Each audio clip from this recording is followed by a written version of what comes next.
Brought to you by TechnoSpark 20 series smartphones.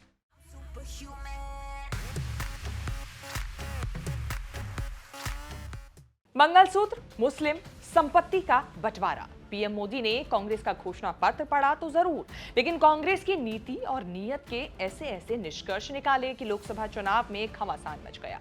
21 अप्रैल को राजस्थान के बांसवाड़ा की रैली से मोदी ने सबसे पहले कांग्रेस के घोषणा पत्र को मुद्दा बनाना शुरू किया। तब से रुके नहीं हैं। हर रैली, हर भाषण में कांग्रेस के घोषणा पत्र का सच बता रहे हैं। शिकायतों और आपत्तियों के बाद भी मोदी रुके नहीं हैं। अब मामला इतना बढ़ गया है कि चुनाव आयोग को एक्शन लेना पड़ा है।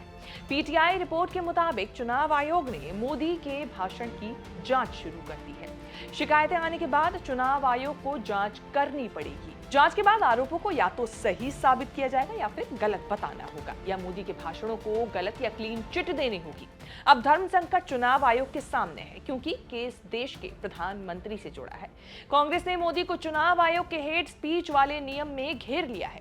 कांग्रेस नेता अभिषेक मनु सिंघवी, सलमान खुर्शीद ने चुनाव आयोग जाकर शिकायत की थी। सीपीएम की ओर से सीताराम येचुरी भी मोदी के भाषणों की शिकायत करके आए हैं। मोदी और बीजेपी के खिलाफ हेट स्पीच के आरोपों में एफआईआर दर्ज करने की मांग है। शिकायत तो बांसवाड़ा रैली को लेकर हुई, लेकिन उसके बाद वाली रैलियों में भी मोदी कांग्रेस के घोषणा पत्र का सच बता रहे हैं। सच क्या बता रहे हैं? कांग्रेस की सरकार आई तो संपत्ति लेकर उसे ज्यादा बच्चे पैदा करने वालों और घुसपैठियों में बांट देगी। सोना, मंगलसूत्र भी छीन लेगी। कांग्रेस मां बहनों के स्त्रीधन का हिसाब करेगी। आपका मंगलसूत्र भी नहीं बचने देगी। ये सब कहा जा रहा है। ये अर्बन नक्सल की सोच, मेरी माताओं बहनों, ये आपका मंगलसूत्र भी बचने नहीं देंगे। यहां तक जाएंगे, मैं कहने आया। कांग्रेस ने मोदी के हर बयान का फैक्ट चेक किया। सवाल पूछ रही है कि बताइए कहां लिखा कि हिंदू मुसलमान, कहां लिखा है मंगलसूत्र? 3 दिन से राहुल गांधी सीन से गायब थे। बताया गया कि राहुल गांधी की तबीयत ठीक नहीं चल रही है। सोशल मीडिया पर हालांकि एक्टिव रहे। 24 अप्रैल को ग्राउंड में वापसी करते ही ऐलान कर दिया कि कांग्रेस के क्रांतिकारी घोषणा पत्र से मोदी पैनिक में है, घबरा गए हैं, हिल गए हैं।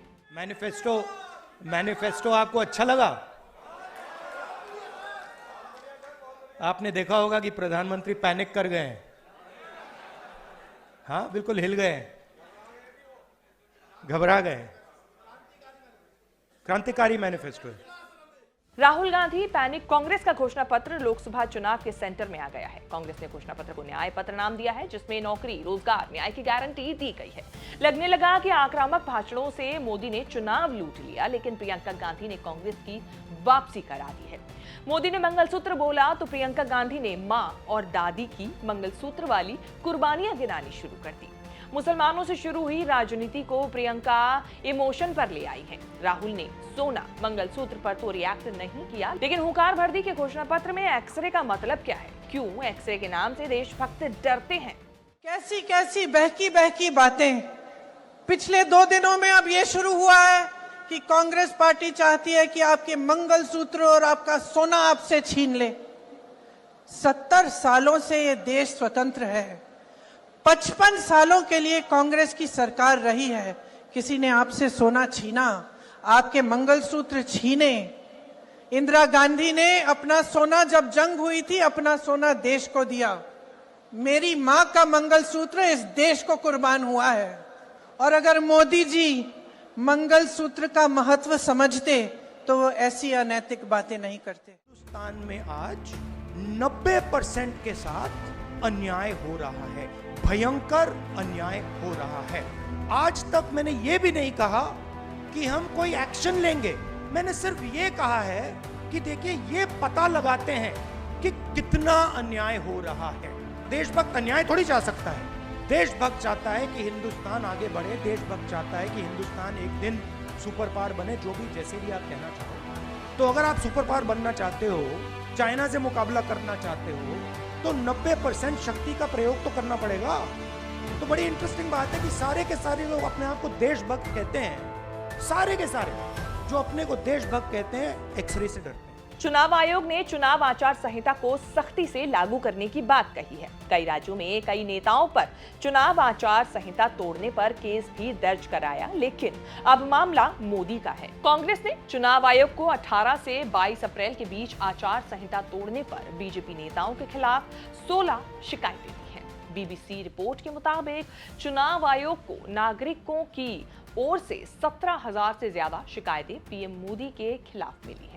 आदर्श आचार संहिता के मुताबिक चुनाव प्रचार के दौरान ना तो धार्मिक प्रतीकों का इस्तेमाल किया जा सकता है, ना ही धर्म, संप्रदाय या जाति के आधार पर वोट मांगे जा सकते हैं। किसी धार्मिक या जातीय समुदाय के खिलाफ नफरत फैलाने वाले भाषण देने या नारे लगाने पर भी रोक होती है।